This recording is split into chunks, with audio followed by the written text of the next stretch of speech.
pero recibiréis poder cuando haya venido sobre vosotros el Espíritu Santo, dijo Jesús, y me seréis testigos en Jerusalén, en toda Judea, en Samaria y hasta lo último de la tierra. Estamos estudiando el libro de los Hechos, la forma como se vino cumpliendo esas palabras de Jesús a través de sus siervos, y estamos en esta etapa donde empieza el ministerio, el recorrido misionero del apóstol Pablo, el cual inició con Bernabé.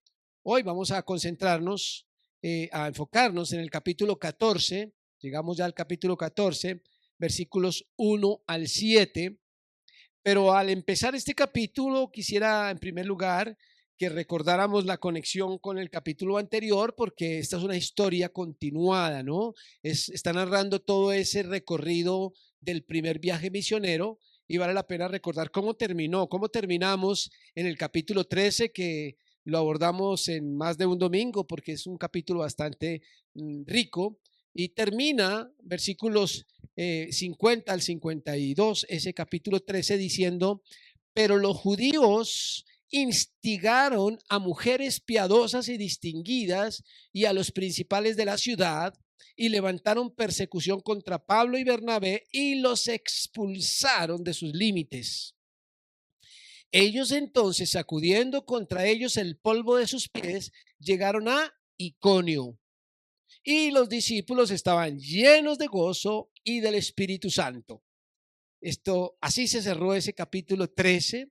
Ellos expulsados, digamos, de la ciudad de Antioquía, de Pisidia, y llegan a Iconio. Y teniendo en cuenta digamos, esta conexión con el capítulo 14, vale la pena también que recordemos digamos, el recorrido del que estamos hablando aquí desde el punto de vista geográfico. Ese capítulo 13 partió de Antioquía. Ya tenemos aquí dos Antioquías. Entonces ellos parten, recuerden ustedes cuando comenzamos ese capítulo, que estando reunidos en Antioquía los discípulos, los apóstoles, la iglesia, el Espíritu Santo escogió a Pablo y a Bernabé y les dijo: aparten a Pablo y a Bernabé para la misión, para la obra que les he encomendado. Y la iglesia les impone las manos, los bendice y los envía a su primer viaje. Y nos dice que también se fue con ellos Juan Marcos, que no había sido, digamos, nombrado en ese caso por las palabras, como dice allí, del Espíritu Santo, pero que se les unió como parte del equipo y partieron. Saliendo de allí de Antioquía, entonces ellos descendieron, dice que a la ciudad de Seleucia en la costa, para embarcarse hacia la isla de Chipre, y llegaron a Salamina. En Salamina, entonces, ellos tan pronto llegan y empiezan su recorrido, lo primero que hacían era buscar la sinagoga de los judíos. Eso es lo que nos relata esta historia, ¿no? Siempre llegaban a las sinagogas de los judíos a enseñar el evangelio de Jesucristo basados en las escrituras.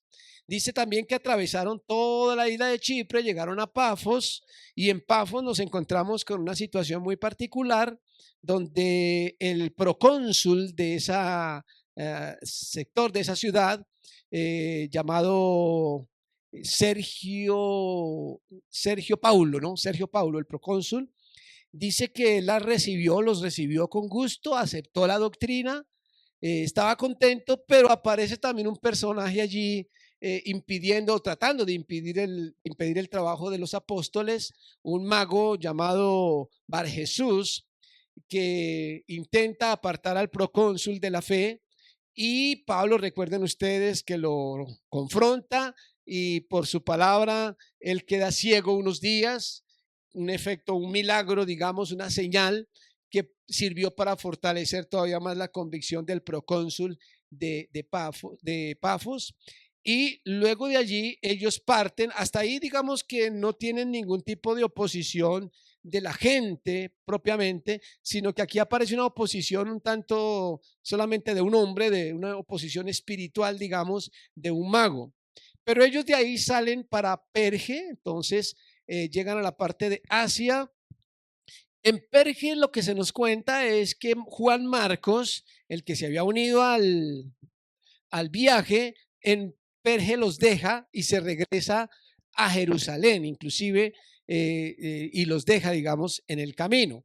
Ellos de Perge pasan a Antioquía de Pisidia y es donde se desarrolla también esta, digamos, predicación, enseñanza, discurso que Pablo les da, como siempre, en la sinagoga. Siempre llegando a la sinagoga de los judíos, pero en Antioquía de Pisidia pasa algo muy particular y es que gentiles, algunos prosélitos, también escuchan el mensaje, les gustó, les atrajo bastante, pero empieza la oposición de los judíos, ahora sí, de la gente, de los judíos, que eran los primeros que él llegaba para enseñarles.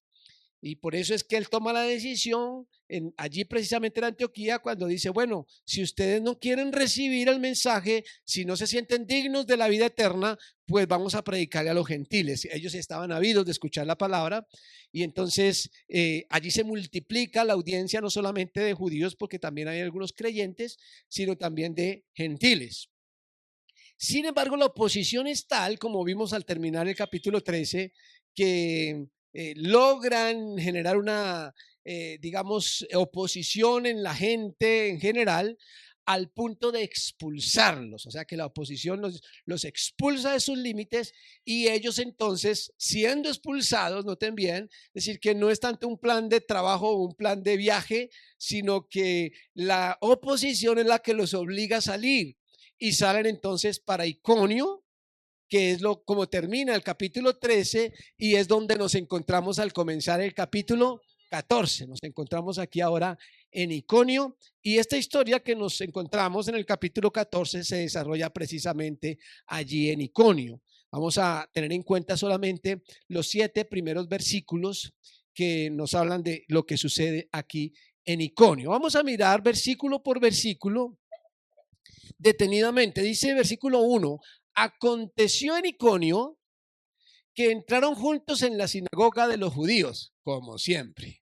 A pesar de que ya habían sido rechazados en Antioquía de Pisidia por ellos, y ellos dijeron, nos volvemos a los gentiles, igualmente al llegar a Iconio, donde primero llegaron fue a la sinagoga.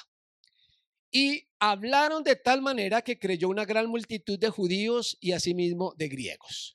Yo quiero invitarles a que subrayemos un detalle, o sea, yo quiero enfocarme en un detalle en estos 7 versículos, sobre todo porque tiene mucho que ver con nosotros. Y quiero subrayarlo, si usted lo quiere hacer en su Biblia también, así. Hablaron de tal manera,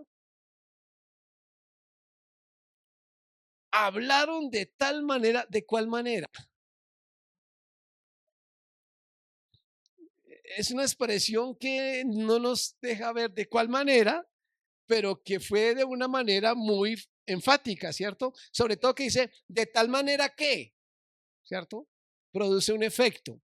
No podríamos saber, fue que hablaban muy duro o elocuentemente, o cómo era su forma enfática de hablar. No sé si ese de tal manera les recuerda a otro de tal manera en la Biblia.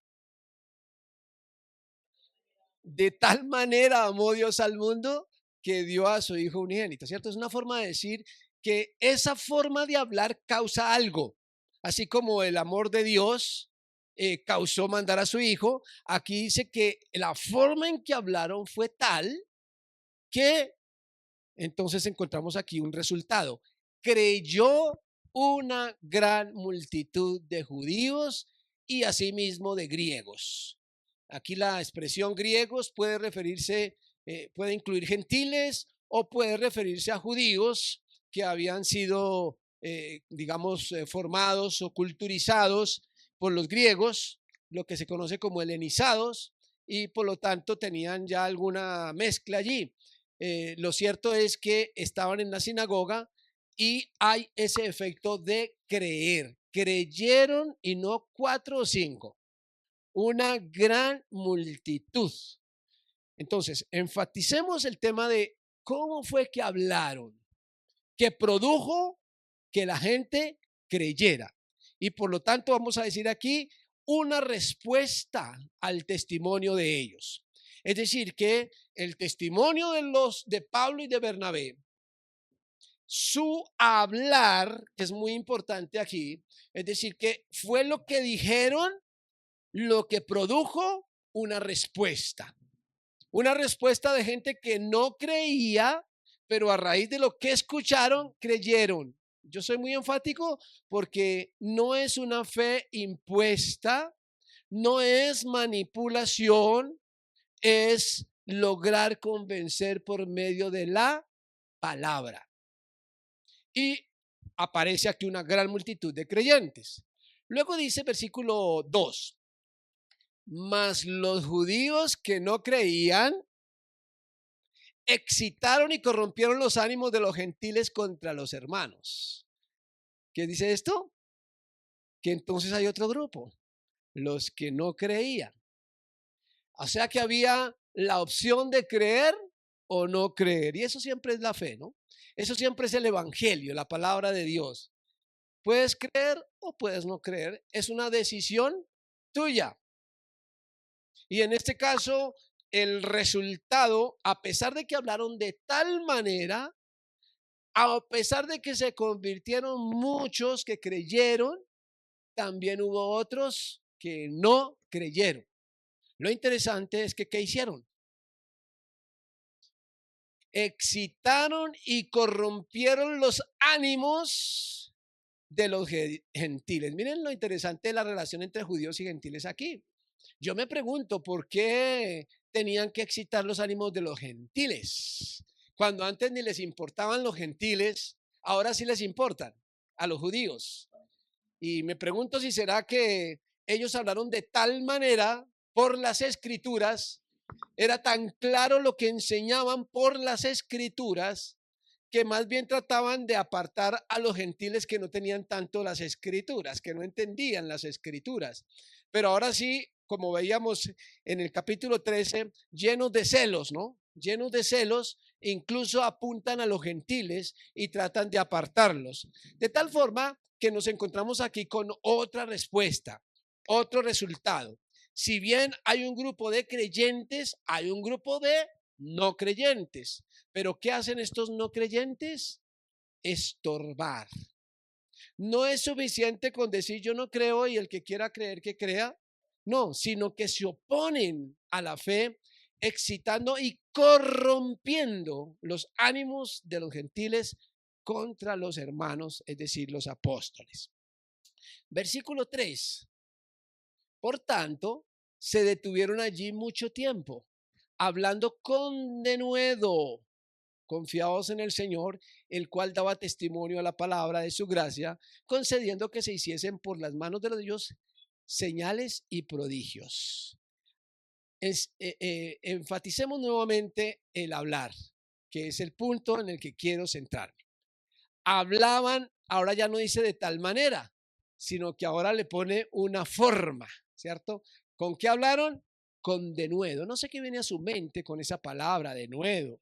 Con poder, con énfasis, con vehemencia, con fuerza, con devoción. No sé cómo la pueda usted entender, pero no es con violencia ni con manipulación.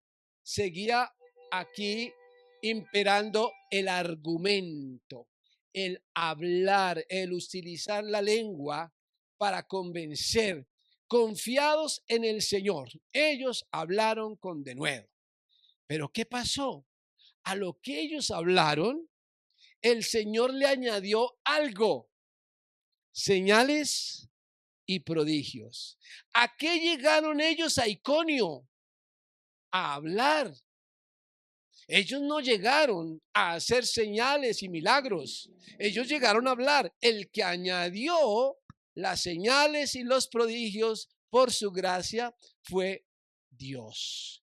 Él concedió, de tal forma que nos encontramos aquí con otra respuesta al testimonio de ellos.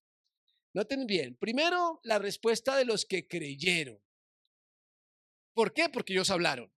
Luego la respuesta de los que no creyeron y empezaron a difamarlos. ¿Por qué? Porque ellos hablaron. Y ahora vemos que Dios, a lo que ellos hablaron, le añade señales y prodigios. también Dios está respondiendo al buen testimonio de los discípulos.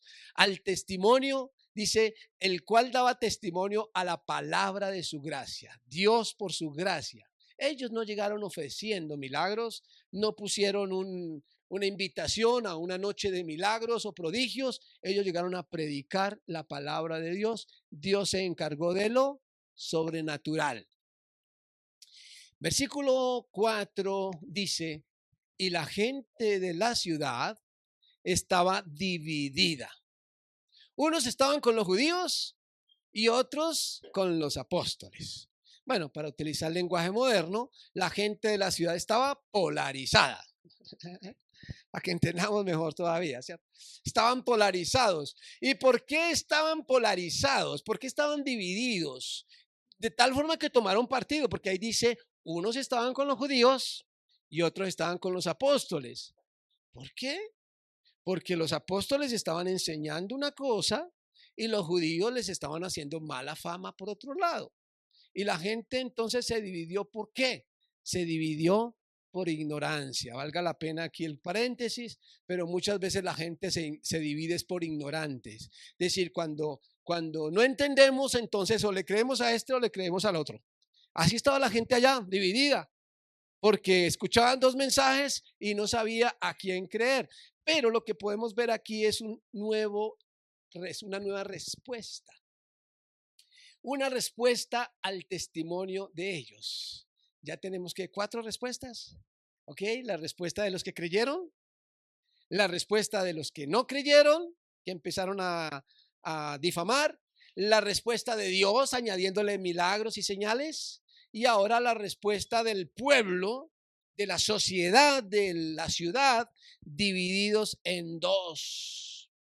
Me hace acordar de las palabras de Jesús cuando dijo, yo no he venido a traer paz, yo he venido a traer espada, división.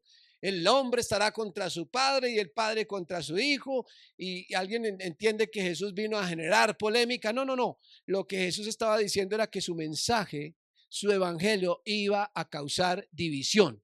Y aquí se empezó a cumplir esa división en toda una ciudad que estaba dividida por las versiones que encontraba. Respuestas. Todas estas respuestas son respuestas a que los discípulos estaban cumpliendo con su tarea. Su tarea era la predicación del Evangelio de Jesucristo, la predicación de la palabra de Dios, hablada, testificada, y la gente podía tomar decisiones de creer o no creer. Termina esta porción, versículos 5 al 7 dice, pero cuando los judíos y los gentiles, juntamente con sus gobernantes, se lanzaron a afrentarlos y apedrearlos, ¿qué estamos viendo acá? Afrentarlos y apedrearlos. Se lanzaron, ¿cierto? Pregunto, o podemos decir, ¿otra respuesta? Otra respuesta al mensaje de ellos. Una quinta respuesta, pero más agresiva, ya una respuesta que procuraba eliminarlos, matarlos, apedrearlos.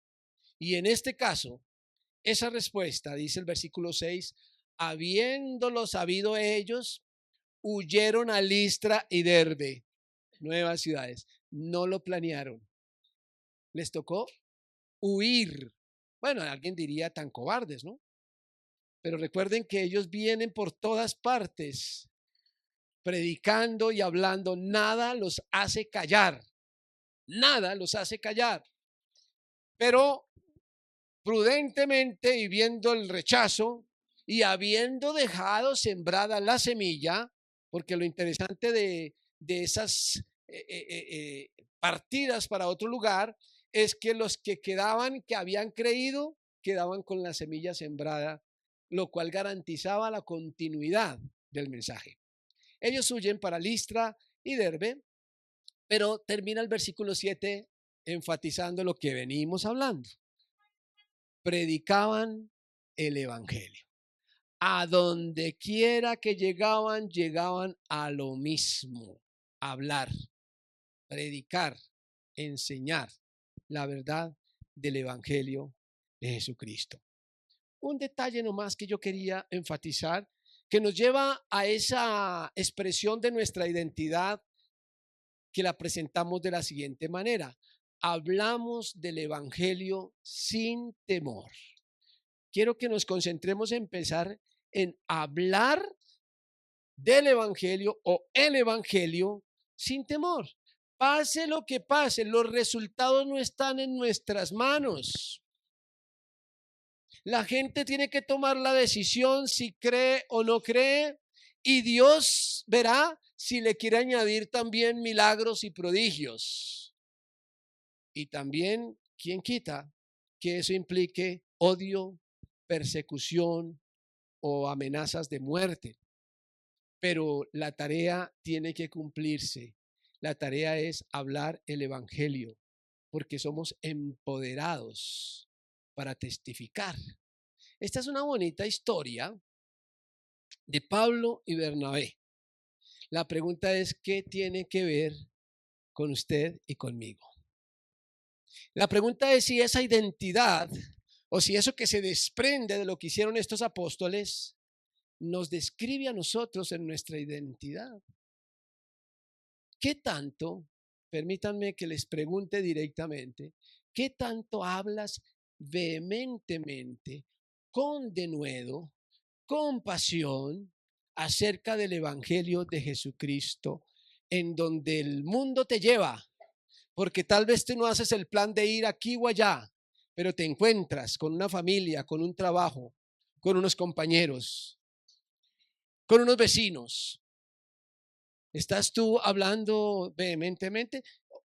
¿No sería raro que muchas veces nos resulta más fácil hablar vehementemente o con esa pasión cuando hablamos de otros asuntos del mundo? Pero cuando hablamos del Evangelio de Jesucristo, ¿con qué pasión lo hacemos? Tal vez usted ya esté diciendo, bueno, es que no sé qué decir, no sé cómo hacerlo, ¿verdad? Y yo quiero recordarles algo, y es que hace más de un año nosotros como iglesia sacamos un material, un plegable pequeño, muy sencillo, para hablar el Evangelio de Jesucristo en 5 pasos. Muy sencillo, de hecho con la ayudita que usted podía llevar, ¿cierto? Sacamos mucha cantidad de estos plegables y lo enseñamos a manejar, y el ofrecimiento es: llévese todos los que quiera para hablar. Bueno, yo espero en el Señor por fe que usted no los ha llevado porque usted no lo necesita. Usted puede hablar, ya se sabe lo que tiene que decir. Pero por otro lado, es frustrante que todo ese material está ahí. No se ha llevado, ¿no? Me gustaría que repartieran otra vez ese plegable sencillo sobre el Evangelio de Jesucristo de 1 a 5. Así se llama. Vamos a tener aquí en la pantalla el Evangelio de 1 a 5 para que lo recuerde fácilmente. Yo quisiera que lo recordemos sencillamente porque estamos hablando de hablar vehementemente, con denuedo, como dice aquí la palabra de Dios, con denuedo. Pero si usted de pronto necesita una ayudita, miren, si usted tiene un plegable de estos en su casa, es porque ya lo había llevado, pero también es porque no hizo la tarea, porque no era para que usted se lo quedara, sino para que se lo diera a alguien. Así que les animo a que lo desempolven, o nuevamente, aquí hay muchísimos de esos. Mire, quiero decirles una cosa. De este material tenemos 3 niveles hasta el momento. La idea es seguir adelante. 3 etapas. Una se llama el Evangelio, la otra se llama el discipulado y la otra se llama el carácter del creyente. El segundo material, la segunda etapa, ya la sacamos también impresa y también tenemos una gran cantidad, pero no las hemos querido repartir porque estamos esperando que se acaben estos. Que si usted está haciendo un discipulado con alguien, con algún familiar, con algún amigo, con algún compañero, usted primero termine este y luego sí de pronto haga el otro. Entonces, estamos invitando nuevamente. Miren, les voy a recordar rápidamente, porque ya lo hemos hecho en varias ocasiones, el contenido de este material. Se llama el Evangelio de 1 a 5 porque la idea es enseñar a la gente 5 verdades. 5 verdades, fácil de recordar con los dedos de la mano, acerca del Evangelio. Pero cada una de esas verdades, al decir 1, 2, 3, 4, 5, cada número nos va a recordar ese número de cosas. El 1 nos recuerda una cosa, el 2 nos recuerda dos cosas, el 3, tres cosas, el 4, 4 y el 5, 5, para que sea de una forma fácil de recordar. Y la idea es que podamos enseñar el Evangelio de una forma integral para que la persona que llegue a creer sepa lo que creyó, porque compartir el Evangelio de una forma exclusivamente emocional, ustedes saben que hay momentos emocionales en que es fácil compartir, en un lecho de un hospital, en una cárcel, en una bancarrota, uno va a enseñar eso y como que apela a las emociones para que la persona haga la oración de fe y uno dice, ya creyó. Pero muchas veces el emocionalismo no deja tener claridad sobre qué es lo que estoy creyendo. Este material lo que procura es que la persona no solamente lograr arrancarle una oración de fe, lograr que la persona vaya convencida de que su nombre ha sido inscrito en el libro de la vida, sino que entienda qué fue lo que creyó para que la semilla quede bien sembrada. Y en ese propósito entonces tenemos el 1, vamos a mirar uno por uno, usted lo tiene allí en su mano. Dice, hay solo un Dios verdadero, por eso es el número 1, solamente hay un Dios verdadero. Esa expresión, esa afirmación, que puede ser todo lo que usted diga, va acompañada, si tiene más tiempo para explicarlo, y si puede utilizar incluso días para hablar del tema, va acompañado de un gráfico que es una flechita descendente para implicar o para recordar usted mismo, incluso al enseñarlo, que Dios viene de arriba abajo, es decir, Él se ha revelado a la humanidad. Por eso la flecha, eso es lo que significa. No es que el ser humano haya buscado o encontrado a Dios, es que Dios nos buscó a nosotros, nos encontró, se vino a revelar al ser humano que estaba separado de Él. Eso es lo que recuerda la flechita. Y el versículo que tenemos también va acompañando esta primera verdad, que es 1 Timoteo 2, 5 y 6, que dice, porque hay un solo Dios y un solo mediador entre Dios y los hombres, Jesucristo hombre, el cual se dio a sí mismo en rescate por todos, de lo cual se dio testimonio a su debido tiempo. Este versículo nos permite recordar que solamente hay un Dios, pero que además ese Dios es mediador entre Dios y los hombres.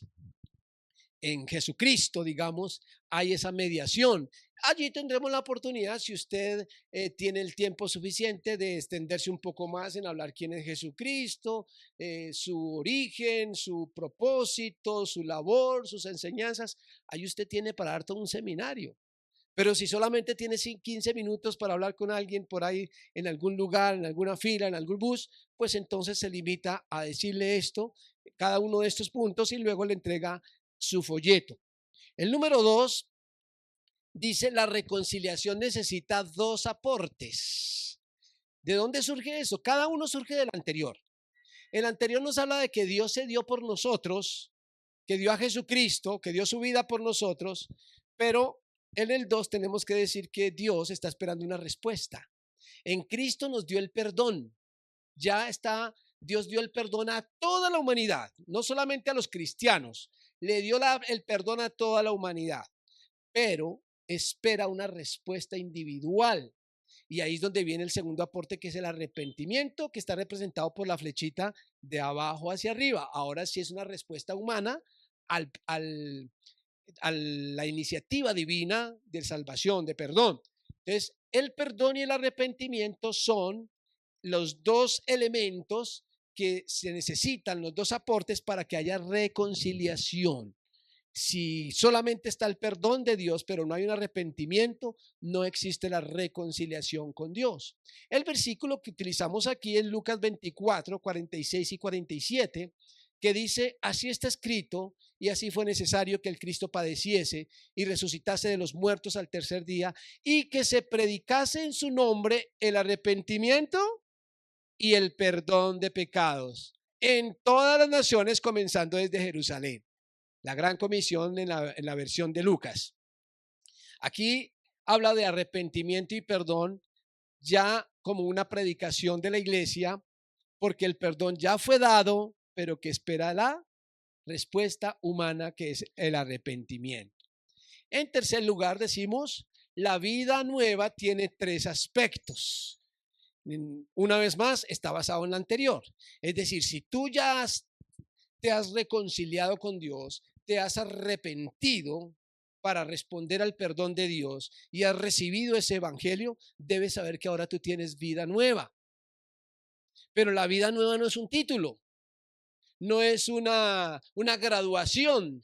Una persona que ahora anda como por el aire y que de pronto es superior a los demás. No, no, no. La vida nueva tiene tres aspectos.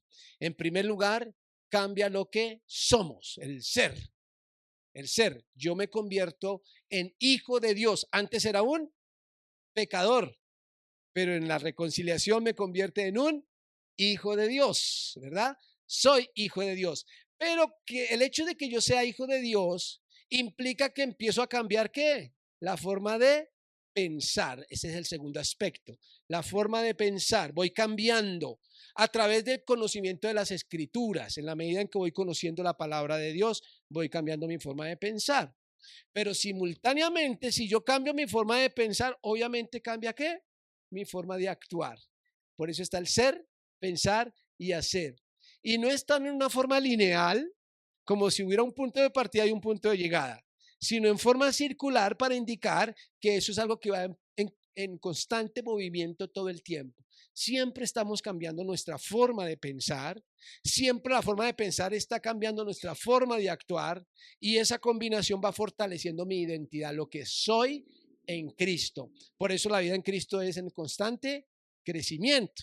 Así que la persona no solamente está recibiendo una idea religiosa que le permite meterse a una religión, cambiar un vocabulario o algo por el estilo, o hacer una oración mágica, sino que se está confrontando a que mi vida va a cambiar integralmente. En cuarto lugar, decimos, bueno, aquí leamos el versículo que apoya el número 3. Dice, por lo demás, hermanos, todo lo que es verdadero, todo lo honesto, todo lo justo, todo lo puro, todo lo amable, todo lo que es de buen nombre, si hay virtud alguna, si algo digno de alabanza, en esto pensad. Lo que aprendisteis y recibisteis y oísteis y visteis en mí, esto haced, y el Dios de paz estará con vosotros. Aquí Pablo en primer lugar está diciendo hermanos, es decir, que ya está hablando a los que son hijos de Dios. Está hablando del ser, lo que son hermanos. Y luego le habla del pensamiento, dice todo lo que es verdadero, todo lo honesto, todo lo justo, en esto pensad, es decir, les está diciendo cambien su forma de pensar, que todo sea justo. Y termina diciendo lo que aprendiste y recibiste y oíste y viste en mí, esto hacer. Entonces ahí vemos el ser, el pensar y el hacer. Número 4, entonces usted puede hablar aquí con la persona acerca de los 4 campos en los que sirve la salvación. Tal vez usted aquí, si la persona ha tomado una decisión, ha aceptado, ha creído como Sergio Paulo en el texto en Pafos, cuando veíamos el texto, o todos estos judíos que creyeron en Iconio. Si la persona ha recibido la doctrina, lo ha creído, usted le puede decir, mire, esa salvación que ahora usted goza sirve en 4 campos. Aquí está un poco desubicadas las letras, pero en su folleto están bien ubicadas. ¿Cuáles son esos 4 campos que están representados por 4 círculos concéntricos? En primer lugar, el del centro habla del yo. Es decir, en el primer campo que sirve es a mí mismo. Perdonen la expresión, a yo. ¿Por qué? Porque me convirtió en hijo de Dios. Ahora soy nueva criatura. Eso es un gozo que me sirve a mí, que me pone en la expectativa de vida eterna. Pero un momentico, no te quedes con eso. Ya que tú eres una persona nueva, tú debes impactar tu casa. Por eso viene el segundo círculo, que es la familia. Que tu familia, tus hijos, tus padres, tus hermanos, los que te conocen, puedan ver que tú eres una persona salva y ellos van a recibir el beneficio créanlo o no. Es decir, esto no es garantía de que ellos se van a convertir, ni mucho menos de que van a ser salvos porque tú eres salvo, pero van a estar viendo el testimonio. A eso se referían los discípulos cuando dijeron, cree en el Señor Jesucristo y serás salvo tú y tu casa, porque tú vas a ser el canal a través del cual va a llegar el mensaje a esa casa. Luego hay un tercer círculo que es la iglesia, porque Dios no salva a las personas para dejarlos como islas, como alguien aislado, sino que los involucra en el cuerpo de Cristo, que es la iglesia, de tal forma que tú puedes empezar a servir, no por algún trabajo que hagas, sino por lo que eres ahora. Tú sirves a ese cuerpo, todos somos miembros del cuerpo. Así que la iglesia es el tercer círculo en el que se evidencia mi salvación. Y en la medida en que yo manifiesto ese servicio al interior de la iglesia, también estoy preparado para servir al mundo hacia afuera. No es algo estrictamente en un orden estricto, digamos, en el sentido de marcar los tiempos, sino sencillamente algo que se va dando de una manera simultánea. Poder servir en el mundo afuera de la iglesia es porque ya lo he hecho en la iglesia. Hay gente que quiere ir al mundo entero a predicar el evangelio y en su propia iglesia no ha hecho nada. Entonces, miren lo que dice el texto, un texto que tenemos aquí que es Timoteo, 1 Timoteo 3, 1 al 7. Dice, pero es necesario que el obispo, o sea, alguien que quiere servir en la iglesia, sea irreprensible, marido de una sola mujer, sobrio, prudente, decoroso, hospedador, apto para enseñar, no dado al vino, no pendenciero, no codicioso de ganancias deshonestas, sino amable, apacible, no avaro, que gobierne bien su casa. Si se dan cuenta cómo si quiere servir a la iglesia está diciendo al obispo, primero sirva en su casa, ¿cierto? Que tenga un buen testimonio. Y sigue diciendo, también es necesario que tenga buen testimonio de los de afuera, para que no caiga en descrédito y en lazo del diablo. Es decir, que sea coherente con lo que es en la casa, con lo que es en la calle, con lo que es en la iglesia. Coherencia de fe. Y el número 5 dice, Jesucristo atiende 5 necesidades. Y nos recuerda, basados en Lucas 4, 18 y 19, vamos a mirar aquí el texto rápidamente. El Espíritu del Señor está sobre mí por cuanto me ha ungido para dar buenas nuevas a los pobres, aspecto material. Me ha enviado a sanar a los quebrantados de corazón, aspecto emocional, a pregonar libertad a los cautivos, es la parte espiritual, vista a los ciegos, que es lo físico, a poner en libertad a los oprimidos, habla de la vida social. Es decir, que Jesucristo atiende las 5 necesidades fundamentales del ser humano, que es la vida material, la vida emocional, la vida espiritual, física y social. Esto nos permite evitar la idea que algunos tienen, y es que la salvación o que Jesucristo vino por nuestras almas, ¿no? Como si las almas fueran algo que tenemos por dentro y que es lo que se va a ir volando cuando nos morimos, y que Jesucristo viene es por eso y que el resto se va a quedar acá y ya. No, Jesucristo está interesado en nuestra integralidad como seres humanos. Yo no tengo alma, yo soy un alma. Y Jesucristo vino por mí integralmente. Eso sí, por eso tenemos este gráfico donde lo espiritual está en el centro. Es la parte más clara, porque enfatizamos sí que lo primero que el Señor quiere es entablar una relación personal, espiritual con nosotros, de tal forma que las demás cosas sean manejadas a la luz de esa relación con Dios. 5 verdades que usted puede hablar con denuedo con las personas a quien conoce. No olvidemos, hay un solo Dios verdadero, la reconciliación necesita 2 aportes, la vida nueva tiene 3 aspectos, la salvación sirve en 4 campos, Jesucristo atiende 5 necesidades. Esto nos permitiría preguntarnos, ¿hablamos del Evangelio sin temor? No podemos conformarnos con contar y saber que Pablo lo hizo, que los apóstoles lo hacían, no podemos decir. Pero la pregunta es en qué medida estamos imitando esa identidad que tenemos en las raíces de nuestra fe. Dios quiera que este material se agote hoy, porque usted está dispuesto a compartir el evangelio con denuedo con 100 personas. Puede llevarse los 100 que quiera. Que Dios los bendiga y que sean ustedes instrumentos en las manos de Dios. Padre, te agradecemos por el ejemplo que recibimos de Pablo y Bernabé. Y te rogamos que tu Espíritu Santo que estaba en ellos y que también está en nosotros, nos dé ese mismo denuedo, esa misma fidelidad, ese mismo arrojo para enfrentar cualquier situación de peligro o incluso de vergüenza o de desprecio, con tal de hablar siempre la verdad del evangelio. Que nuestra pasión más grande, Señor, sea tu verdad, la obra de Jesucristo, y que a través de esa obra y de ese hablar vengan las respuestas. Habrán quienes crean, habrán quien rechace y habrán milagros de parte tuya, pero Señor, que nosotros podamos estar enfocados en nuestra tarea, hablar y hablar la verdad. Nos ponemos en tus manos en el nombre de Jesucristo. Amén. Que Dios les bendiga, mis hermanos.